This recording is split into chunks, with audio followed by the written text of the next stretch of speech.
Hey guys, mostly welcome to all of in this video. स्वागत है आप सभी के इस वीडियो में। जैसा कि आप जानते हैं, पटना विश्वविद्यालय में जो स्पोर्ट एडमिशन की प्रक्रिया है वो आपका स्पोर्ट एडमिशन के लिए जो सारे प्रोसेस है इसके रिगार्डिंग ऑलरेडी यूनिवर्सिटी ने ऑफिशियली नोटिस को सर्कुलेट कर चुकी है। और ये ऑफिशियली नोटिस मैं आपको कल के वीडियो में, कल लास्ट नाइट वीडियो में मैंने आपको सारी बात बता भी दी थी कि कैसे स्पोर्ट एडमिशन का तमाम सारा प्रोसेस कंप्लीट होता है।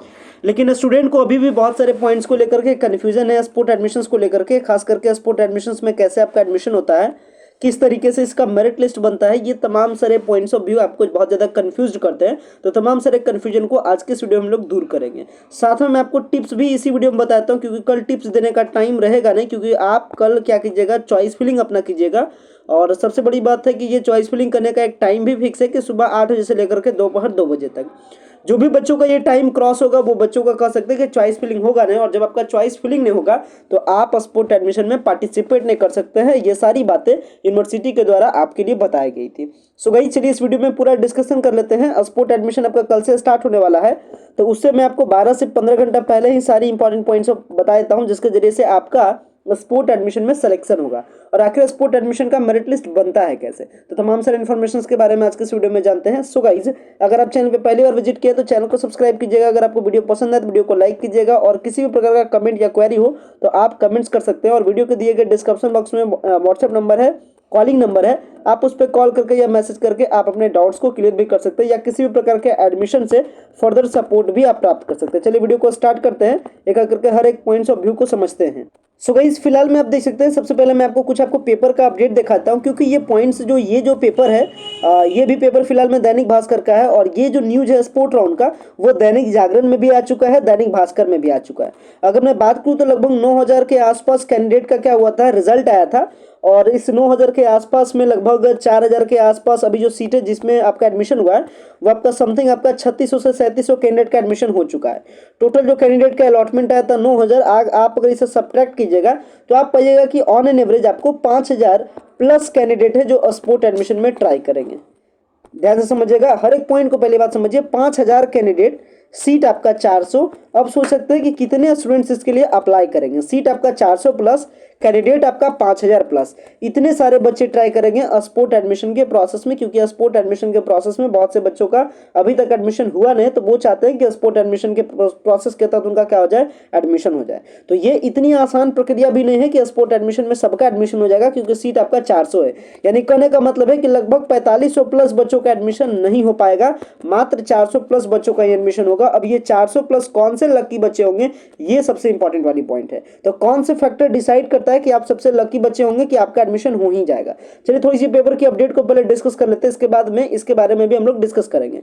तो पेपर हर एक पेपर में इन्फॉर्म किया गया है ताकि बच्चों को ज्यादा से ज्यादा पता चल सके, और यूनिवर्सिटी चाहती है कि उसके पास अच्छे से अच्छे बच्चे आए। अच्छे से अच्छे बच्चे कैसे पता चलता है, पीयूसीटी के रिजल्ट से। तो अगर पीयूसीटी के रिजल्ट जो आया है, उस पीयूसीटी के रिजल्ट के बदौलत जो अच्छे मार्क्स वाले बच्चे हैं, अगर उनका अभी तक एडमिशन नहीं हुआ है और अगर वो कल अप्लाई करते हैं आपके साथ, तो आपका कंपटीशन बढ़ेगा और आपका चांसेस एडमिशन होने का कम होगा, और जिनका ज्यादा मार्क्स उनका ज्यादा चांसेस होगा। इसलिए पेपर के माध्यम से यूनिवर्सिटी वालों ने हर एक पेपर वालों को ये न्यूज दिया, चाहे प्रभात हो, दैनिक जागरण हो, या फिर आपका हिंदुस्तान हो, या फिर आपका दैनिक भास्कर हो, ताकि ज्यादा बच्चों को पता चल सके। तो ज्यादा बच्चों को पता क्यों चले, क्योंकि कंपटीशन को ज्यादा टफ करना है, और क्योंकि यूनिवर्सिटी चाहती है उसके पास अच्छे से अच्छे बच्चे उनके कॉलेज में एडमिशन ले। अब समझिए क्या बताया गया। देखिए, बताया जा रहा है पटना विश्वविद्यालय में स्नातक में वोकेशनल और सामान्य कोर्सों में नामांकन की प्रक्रिया चल रही है। सामान्य और वोकेशनल को मिलाकर के 400 सीटें खाली, यानी यूजी के रेगुलर एंड प्लस आपका वोकेशनल। मैंने बताया रेगुलर में बीए, बीएससी, बीकॉम, वोकेशनल में आपका बीबीए, बीसीए, बीएमसी, और जो सारे कोर्सेज होते हैं वो आपके वोकेशनल में।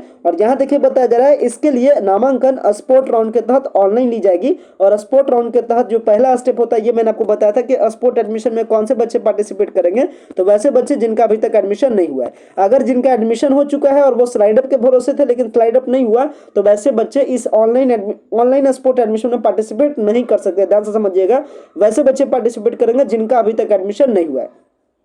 ये आपका पहला स्टेज कि कौन से बच्चे आपका एडमिशन ले पाएंगे, यानी कौन से बच्चे स्पोर्ट एडमिशन में पार्टिसिपेट करेंगे। अगर सेकंड पॉइंट के बारे में बात करें तो वैसे बच्चे स्पोर्ट एडमिशन में अप्लाई कर पाएंगे जो तो एडमिशन नहीं अभी तक लेकर रखे होंगे, लेकिन उनको स्पोर्ट एडमिशन में पार्टिसिपेट करने के लिए सबसे पहले उनको क्या करना है, चॉइस फिलिंग करना है। यानी आपको कल चॉइस फिल करना है और कल का जो डेट हो जाएगा वो आपका 28 हो जाएगा। कल आपको चॉइस फिल करना है सुबह के 8 बजे से लेकर के दोपहर 2 बजे तक। तो इसमें बहुत ही सतर्क रहिएगा, अगर आपका टाइम क्रॉस करेगा या सर्वर का प्रॉब्लम रहेगा तो आपका चॉइस फिलिंग न होगा। कहने का मतलब आपकी सारी प्रक्रिया सेटअप रहने के बावजूद आपका एडमिशन होने में फिर प्रॉब्लम हो जाएगा। इसलिए आप टाइम का थोड़ा सा ध्यान रखिएगा और सर्वर का भी थोड़ा सा प्रॉब्लम रहेगा, इसलिए जितना ज़्यादा से ज़्यादा कोशिश कर सके लैपटॉप में काम कीजिएगा। वहाँ थोड़ा सा सर्वर वगैरह का इशू थोड़ा सा ठीक होता है। थोड़ा सा ब्राउजर का यूज कीजिएगा, अगर क्रोम ब्राउजर ना हो तो आप फायरफॉक्स का ब्राउजर यूज कीजिएगा। इस तरीके के कई प्रकार के ब्राउजर आते हैं।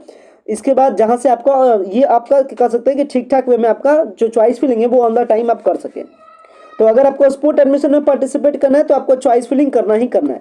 ये बात समझ लीजिए कि जो आप पहली बार जो चॉइस फिलिंग किए थे वो सारा चॉइस फिलिंग को क्या कर दिया जाएगा, डिलीट कर दिया जाएगा। वो ऑटोमेटिकली आपको डिलीटेड मिलेगा। इसलिए आपको हर हालत में अपना चॉइस फिल को करना ही करना है अगर आपको स्पोर्ट एडमिशन में पार्टिसिपेट करना है तो। इसके बाद अगर आप पार्टिसिपेट कर लेते हैं, चॉइस फिलिंग कर देते हैं, तो 29 अगस्त को आपका मेरिट लिस्ट आएगा। 29 अगस्त को जैसे लिस्ट आया, पहला लिस्ट, दूसरा लिस्ट, तीसरा लिस्ट, चौथा लिस्ट, उसी तरीके से आएगा स्पोर्ट राउंड काउंसलिंग लिस्ट। इस तरीके से करके आप लिस्ट में नाम देखिएगा। अगर आपका लिस्ट में नाम रहता है तो समझ लीजिए कि आप बहुत ही लकी कैंडिडेट है। इस लास्ट टाइम में भी इतने कम सीटों रहने के बावजूद भी आपका एडमिशन हो गया। और सबसे बड़ी बात है कि आपको एडमिशन के लिए बस आपको एक सीट चाहिए, आपको ज्यादा सीट से मतलब भी नहीं। इसलिए लगातार पॉजिटिव वे में लगे रहिए। आपका एडमिशन अगर कट ऑफ वगैरह मैच करेगा तो आपका एडमिशन 100% कंफर्म होगा। अब आखिर कौन सा कंडीशन है जिसके कारण से आपका लिस्ट में नाम आएगा तो वो भी मैं आपको बता देता हूँ। तो ये समझ लीजिए कि जैसे ही आपका लिस्ट में नाम आ जाएगा 29 को, इसके बाद 30 को आप कॉलेज जाइए, जिस भी कॉलेज में आपका अलॉटमेंट है। 30 और 31 दो डेट है, इसके बजा करके आप एडमिशन लीजिए।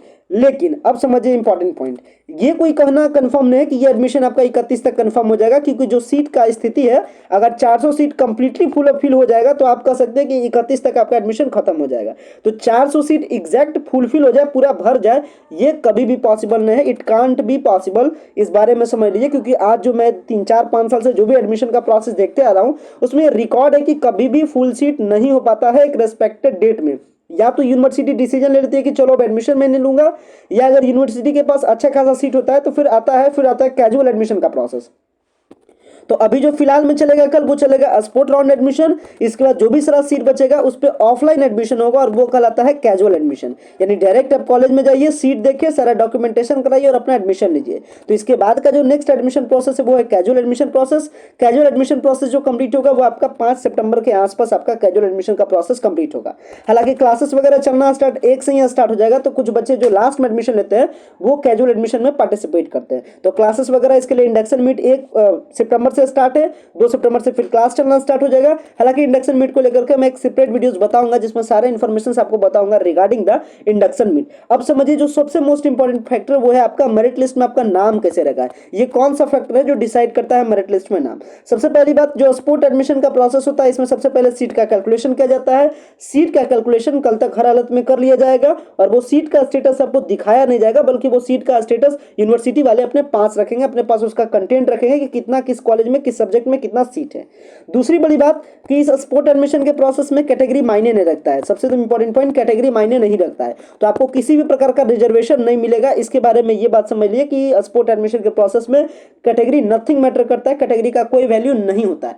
वैल्यू ओनली एंड ओनली किस चीज का होता है, आपका पीयूसीटी का मार्क्स का। तो समझ लीजिए अगर आपसे ज्यादा मार्क्स वाले, मान लेते हैं कि अगर आप कैंडिडेट है, आपका मार्क्स है मान लेते हैं 33 और 33 कैंडिडेट है, मान लेते हैं कि आपका मार्क्स आया 33 और टोटल बच्चे 5000 प्लस बच्चे कल अप्लाई करेंगे, तो अगर आपसे ज्यादा 400 बच्चे अप्लाई कर दिए तो समझ लीजिए आपका एडमिशन नहीं हो पाएगा। तो आपका एडमिशन किस पर होगा, वो डिपेंड करता है कि कितने कैंडिडेट कल अप्लाई करेंगे और उसमें से कितने ऐसे कैंडिडेट अप्लाई करेंगे जिनका मार्क्स आपसे ज्यादा रहेगा। और ये भी मैटर करेगा आपके चॉइस पर कि आप चॉइस दिए हैं क्या। अब मान लेते हैं किसी कैंडिडेट का रहेगा नंबर, मान लेते हैं कि 35 और वो देगा पॉलिटिकल साइंस, तो वो कभी नहीं मिल पाएगा, क्योंकि पॉलिटिकल साइंस के लिए सीट कम है। पॉलिटिकल साइंस डिमांडेड पेपर है और इसमें कई सारे बच्चे ऐसे होंगे 35 से कितने सारे ऐसे बच्चे होंगे हाई मार्क्स वाले जो आपसे पहले वो फॉर्म को क्या करेंगे, चॉइस को फिल करेंगे। तो लाजमी सी बात है कि अलॉटमेंट किनको मिलेगा, उनको मिलेगा, अलॉटमेंट आपको नहीं मिलेगा। तो अलॉटमेंट डायरेक्टली डिसाइड होता है 2-3 फैक्टर पे। सबसे पहले आपका पीयूसीटी मार्क्स पे, इसके बाद डिपेंड करता है कॉलेज में सीट पर, और इसके बाद आपका डिपेंड करता है चॉइस पर।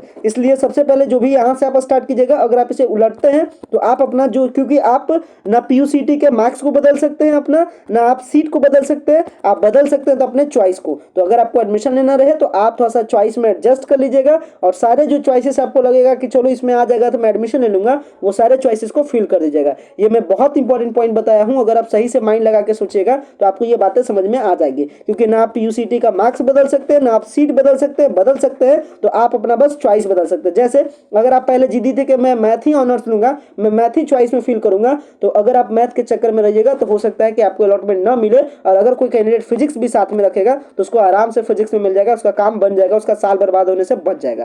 तो इसलिए ये सारे पॉइंट ऑफ व्यू पे थोड़ा सा ध्यान रखिएगा कि क्या कहाँ पे चॉइसिंग वगैरह करना है, क्योंकि चॉइस से बहुत कुछ डिसाइड होने वाला है। और अगर आपको फिर भी समझ में न आए तो आप नीचे दिए गए व्हाट्सएप में मैसेज करके आप फर्दर क्वेरी कर सकते हैं। क्योंकि अगर आप कल तक सपोर्ट नहीं लेते हैं, या समझ सकते हैं अगर आपको ज़्यादा कुछ एक्सपीरियंस कुछ चूंकि है ना इस मैटर पे, अगर आप अपना ज़्यादा माइंड लगाइएगा, या फिर आप कह सकते हैं अगर आप बिना नॉलेज के ये काम कीजिएगा तो फिर आपका स्पोर्ट एडमिशन में एडमिशन होना बहुत ही टफ है। इसलिए ये सारे पॉइंट जो व्यू थे, जो सारे इंपॉर्टेंट थे, वो मैंने आपको इस वीडियो के माध्यम से क्या कर दिया, डिलीवर कर दिया। आशा करते हैं वीडियो आपको समझ में आया होगा। वीडियो का बहुत कंटेंट मैं आपको बताया हूँ जो आपके लिए इंपॉर्टेंट रहा होगा। हालांकि इंडक्शन मीट का मैं नेक्स्ट वीडियो दूंगा जिसमें आपको सारे इंडक्शन मीट के रिगार्डिंग मैं आपको इन्फॉर्मेशन दूंगा। थोड़ी बहुत बात हम लोग हॉस्टल का भी करेंगे, ये वीडियो ऑलरेडी लंबा हो चुका है, तो अगले नेक्स्ट वीडियो में 2-3 पॉइंट को और भी डिस्कस करेंगे, तो नेक्स्ट वीडियो भी जरूर देखेगा। गाइस वीडियो को इन करते हैं। Thanks a lot for watching this very important video.